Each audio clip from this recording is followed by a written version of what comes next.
নমস্কার বন্ধুরা, welcome to soulful tarot channel. চলে এসেছি তোমাদের সামনে আজকে আরও একটি নতুন ভিডিও নিয়ে, নতুন রিডিং নিয়ে। আশা করব তোমরা সবাই ভালো আছো, সুস্থ আছো, পজিটিভ আছো এবং নিজের নিজের জীবনে পজিটিভভাবেই এগিয়ে চলছো। আজকের রিডিংয়ের টপিক হচ্ছে নিজের ইনটিউশন থেকে হলো, তাই এই রিডিং করছি। দেখো, আমাদের লাইফে অনেকেই আমাদের সাথে অন্যায় করে থাকে। ইভেন আমরাও হয়তো কখনো কখনো জেনেই হোক বা নিজের অজান্তেই হোক কারো না কারোর সাথে অন্যায় করেই থাকি। তো আজকে রিডিংয়ে দেখবো যে বা যারা তোমার সাথে অন্যায় করেছে, ঠিক আছে, তোমাকে আঘাত করার চেষ্টা করেছে, তোমার সাথে অন্যায় করে এসেছে, গুরুতরভাবে মেজরলি করে এসেছে, যারা তোমাকে নিয়ে একটা অন্যরকম নেগেটিভ প্ল্যানে চলে, তাদের কর্মা কি হবে, ঠিক আছে, তারা কি কর্মফল পাবে। তো তোমার সাথে যে ভুলটা করেছে, তোমার সাথে যে অন্যায়টা করেছে, তোমাকে যে আঘাত করেছে, তোমার মনে যে, তোমার অন্তরাত্মায় যারা আঘাত দিয়েছে, তাদের কর্মটা কি হবে, তাদের কর্মা কি হবে, তাদের কর্মফল কি হবে, ডিভাইন তাদেরকে কি পানিশমেন্ট দিবে। ল অফ কর্মার উপরে বেস করে কিন্তু রিডিং, ঠিক আছে। তো চলো, তো তোমরা প্রে করো ডিভাইনকে যে উনি যেন এই রিডিং থ্রু তোমাদেরকে মেসেজ দেয়, বুঝতে সাহায্য করে। আমি জানি না কে বা কার কাছ থেকে বা কোথা থেকে তোমরা আঘাত পেয়েছো না পেয়েছো, ঠিক আছে, কেমন ধরনের পেয়েছো একমাত্র সেটা তোমরাই জানো। বাট এটা আমার মন থেকে ইনটিউশন হলো যে না, এটার উপর একটা রিডিং করা উচিত, তো সেই কারণে করছি। প্লিজ ডিভাইন আমাকে গাইড করো। আমার যে সকল ভিউয়ার্সরা রয়েছে তাদের সাথে যে বা যারাই অন্যায় করে এসেছে, তাদেরকে আঘাত করে এসেছে, তাদের কর্মা কি হবে, তারা কি কর্মা পাবে, কি কর্মা হবে তাদের সাথে। প্লিজ ডিভাইন আমাকে গাইড করো, মেসেজ দাও। 7 of swords, 5 of swords, 10 of cups, 3 of cups,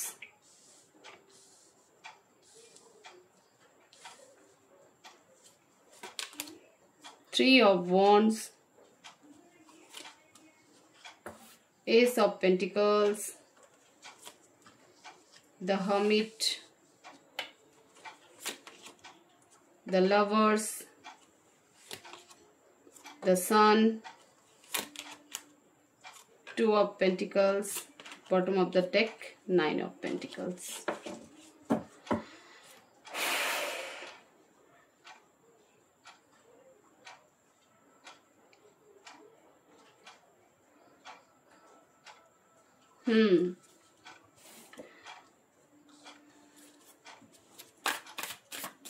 The lovers को clarify करो, please divine clarify the lovers.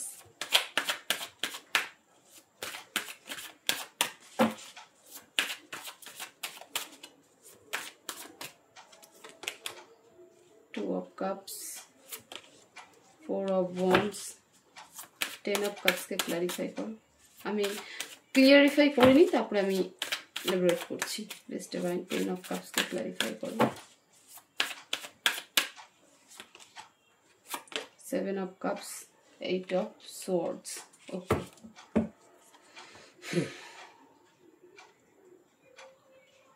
The 3 of cups के क्लैरिफाई करो। The celebration.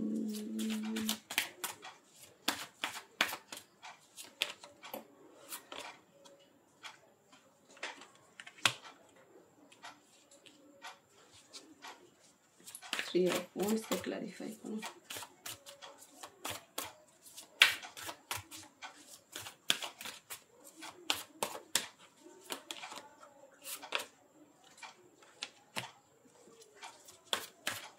Two of pentacles के क्लैरिफाई करो।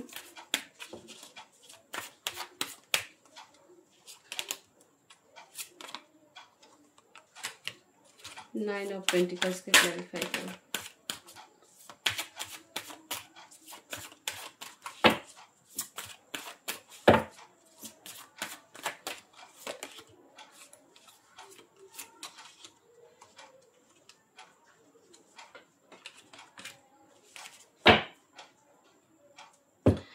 দেখো এই ব্যক্তির কর্মা যেভাবে মানে অদ্ভুত জিনিস, যেভাবে তোমাকে বিট্রে করেছে তার সাথেও বিট্রে হবে। ওকে, যেভাবে তোমাকে বিট্রে করেছে, ধোকা দিয়েছে, তুমি যেভাবে এই ব্যক্তির থ্রু বিট্রেল ফেস করেছো তার সাথেও সেম বিট্রে করা হবে, তার সাথেও সেম বিট্রে, ধোকা হবে। তুমি যেভাবে ইমোশনালি পেন পেয়েছো, এই ব্যক্তিও একইভাবে খুব ক্লোজ কারোর সাথে, কারো থেকে পেন পাবে।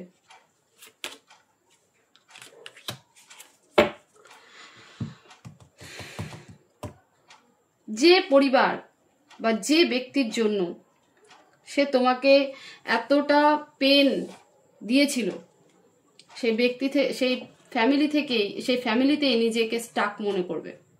সে বুঝেই পাবে না যে এই ফ্যামিলি আমার কাছে এত ইরিটেশন কেন তৈরি করাচ্ছে, এত ইরিটেট কেন হচ্ছি আমি, কেন এত ইরিটেট লাগছে, এত টক্সিসিটি কেন লাগছে। যে ফ্যামিলি, যে পরিবার, যে নিজের লোকজনের জন্য তোমার সাথেই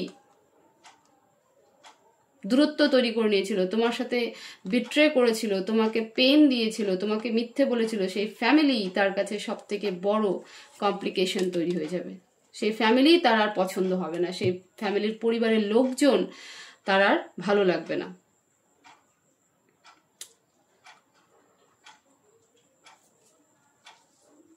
বারবার সে নিজের পাস্টকে রিমাইন্ড করবে, বারবার নিজের পাস্টকে সে রিমাইন্ড করতেই থাকবে সারা জীবন।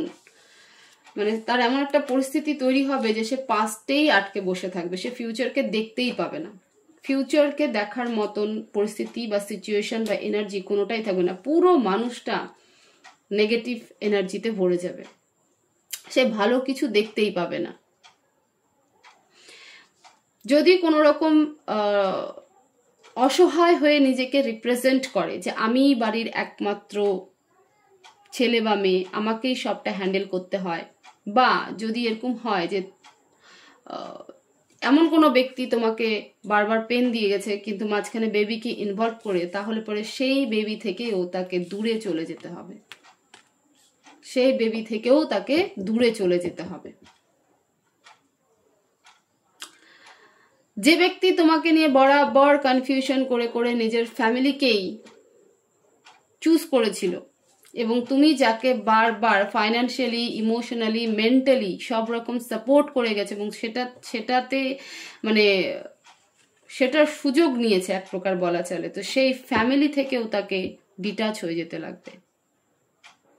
যে পেন তুমি পেয়েছো, যে পেন তুমি পেয়েছো, সেই একই পেন তাকে পেতে হবে। এই ব্যক্তির কর্মা এইরকমই হবে। সে সারা জীবন ভাববে, যখন তার সাথে সমস্ত কিছু সিনারিও ঘটবে, তখন সে শুধু ভাববে যে কেন আমার সাথে এরকম হলো। তার ইগো, তার অহংকারই হচ্ছে তার সব থেকে বড় শত্রু, এবং সে এটা নিয়ে ভাববে, প্রচুর ভাবনা চিন্তা করবে, কিন্তু কর্মা সময় নিজের খেলা খেলতে থাকবে। এই ব্যক্তি সারা জীবন কনফিউশনে থেকে যাবে যে আমি কি করলাম, কেন করলাম, কিসের জন্য করলাম, যা কিছু পাওয়ার জন্য করেছিলাম সবটাই তো হারিয়ে গেল। এ ব্যক্তির কর্মা তাকে তার সমস্ত প্রিয় জিনিস থেকে সরিয়ে নেবে। যে যা কিছু পাওয়ার জন্য সে তোমার সাথে বিট্রে করেছিল, তোমাকে ইউজ করেছিল, ঠিক আছে, তোমার ভালো মানুষের বিশ্বাসের সুযোগ নিয়েছিল, সেই সবকিছু তার লাইফ থেকে চলে যাবে।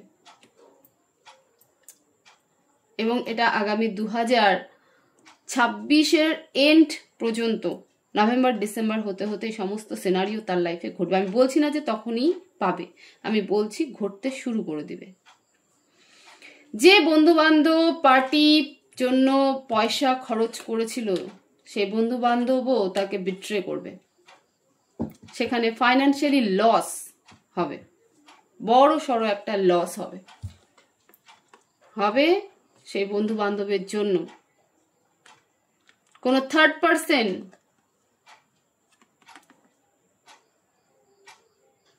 থার্ড পার্সনের জন্য তার ফাইন্যান্স লস যাবে।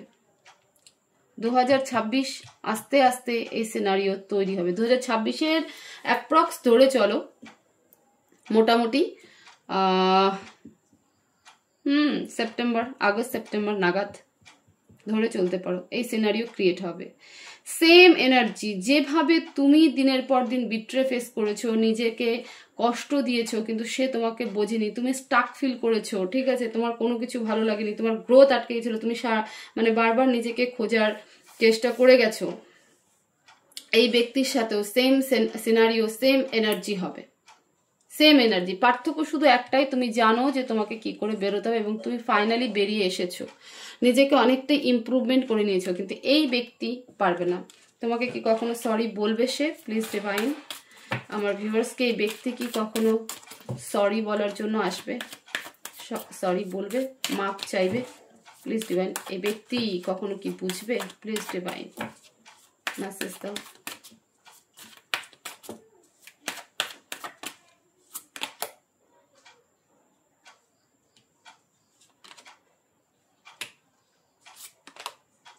বলবে, সময় নেবে, পুরো যখন সাফার হবে, বয়সের তুলনায় আরো বেশি বৃদ্ধ দেখাবে বা বৃদ্ধা দেখাবে, ঠিক আছে, ম্যাচিওর বেশি দেখাবে, তখন সে ভাববে যে আমার কাছে সব ছিল আমার কাছে, তারপরেও কিন্তু আমি কিছু নেই। তখন আসবে সে তোমাকে সরি বলতে, বাট আমার মনে হয় না তুমি তখন তার সরি অ্যাকসেপ্ট করবে। তো যে ব্যক্তি তোমার সাথে অন্যায় করেছিল, তোমাকে আঘাত করেছিল, তোমাকে ডিস্ট্রয় করেছিল, ঠিক আছে, তোমাকে বারবার পেনফুল দিয়েছিল, তোমার বিশ্বাসকে ভেঙেছিল, তোমাকে অসম্মান করেছিল, সেই ব্যক্তির কর্মা 2026 থেকেই শুরু হয়ে যাবে। কাউন্ট ডাউন শুরু 2026 থেকে, এবং সেই ব্যক্তির কর্মা একই রকম ভাবে যাবে। তাকেও তোমার মতনই কষ্ট পেতে হবে, তার সাথেও সেম বিট্রেল হবে, তার ফাইন্যান্স লস হবে। একটা সময় তুমি তাকে হয়তো কখনো ফাইন্যান্স দিয়ে সাপোর্ট করেছিলে, কিন্তু এই ব্যক্তির ফাইন্যান্স কোনো থার্ড পার্সনের কারণে মেজরলি লস যাবে।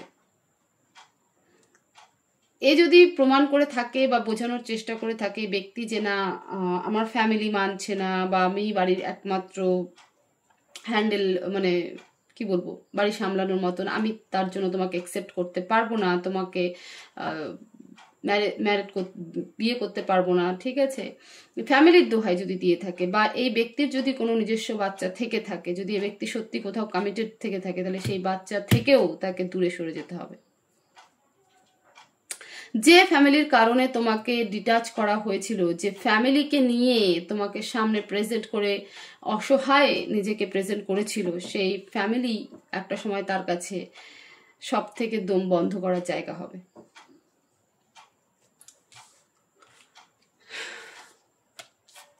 এবং সরি চাইবে, সে সরি বলবে, তোমার কাছে আসবে, কিন্তু অনেকটা দেরি আছে, কারণ এই সিনারিও আমি তো বললাম কাউন্ট ডাউন শুরু 2026-এ, এবং মোটামুটি 26, 27, 28, 29 প্রায় 4 বছর পরে গিয়ে তারপরে গিয়ে হয়তো তোমার কাছে হয়তো কি তারপরে তোমার কাছে আসবে সরি বলার জন্য। তখন তার রিয়েলাইজেশন হবে যে এই সমস্ত সার্কামস্টেন্স, এই সমস্ত কিছু তার সাথে হচ্ছে, তার কারণই হচ্ছে তুমি, কারণ এই সমস্ত সিনারিও তোমার সাথে করা হয়েছিল। যখন তার সাথে সেম সিনারিও ঘটবে, তখন তার মনে হবে যে তোমার সাথেও এই একই সিনারিও হয়েছিল, তখন সে আসবে। বাট আমার মনে হয় না যে তুমি সরি অ্যাকসেপ্ট করবে। প্লিজ ডিভাইন, আমার ভিউয়ার্স কি সরি অ্যাকসেপ্ট করবে? এই ব্যক্তির সরি আমার ভিউয়ার্স কি অ্যাকসেপ্ট করবে?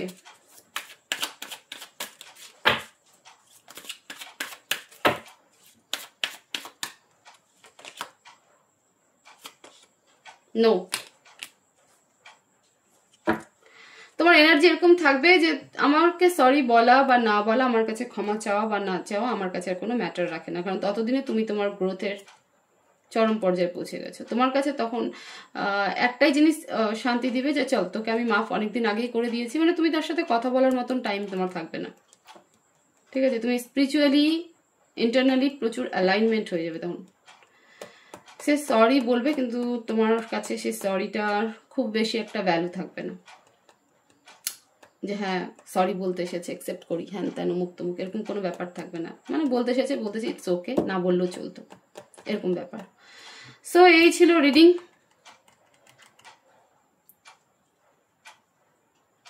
কিন্তু একটা কথাই বলবো, প্রে করতে হলে নিজের জন্য ভালো, অন্যের জন্য ভালো প্রে করা উচিত। উপরে একজন আছে, সে সবকিছুর হিসাব রাখছে, ভালো মন্দ, ঠিক ভুল, সত্যি মিথ্যা, সবকিছুর হিসাব রাখছে। তো এরকম কারোর জন্য চাওয়া উচিত না। আমার ইনটিউশন হলো তাই রিডিং করলাম। বাট এনিওয়েজ, এই রিডিংয়ে লাইক শেয়ারের দরকার নেই, কমেন্টেরও দরকার নেই। জাস্ট তোমরা দেখো, তোমাদের হয়তো মন কিছুটা হলো শান্তি পাবে। কিন্তু ডিভাইনকে বলো, ঈশ্বরের কাছে যখনই প্রে করবে, নিজের জন্য ভালো, যে তোমার সাথে যাই করে থাকুক তাকে অ্যাটলিস্ট ক্ষমা করো, ফরগিভনেস করো। ফরগিভনেস একমাত্র ইম্পর্টেন্ট। আমি পারতাম না আগে, কিন্তু এখন পারি, এখন পারি। কাউকে ফরগিভনেস করা, কাউকে ক্ষমা করে দেওয়া ভীষণ ডিফিকাল্ট, আমি জানি।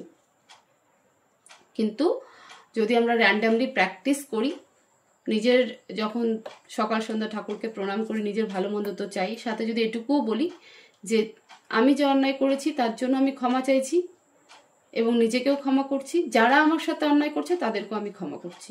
বিকজ এই এনার্জি তোমাকে কোনো কর্মে বাঁধে না, এবং যেটা হওয়ার সেটা টাইম মতন হবে, ডেস্টিনি টাইম অনুযায়ী হবে, টাইম অনুযায়ী হবে সবকিছু। কিন্তু কারোর জন্য আমার সাথে এরকম করেছে তো তার সাথে এরকম হোক, কখনো চাইতে নাই। জাস্ট আমার ইনটিউশন হলো তাই এরকম রিডিং করলাম, আদারওয়াইজ আমি করতাম না। এনিওয়েজ, তো তোমরা ভালো থেকো, সুস্থ থেকো, পজিটিভ থেকো। দেখা হবে নেক্সট ভিডিওতে। Thank you so much.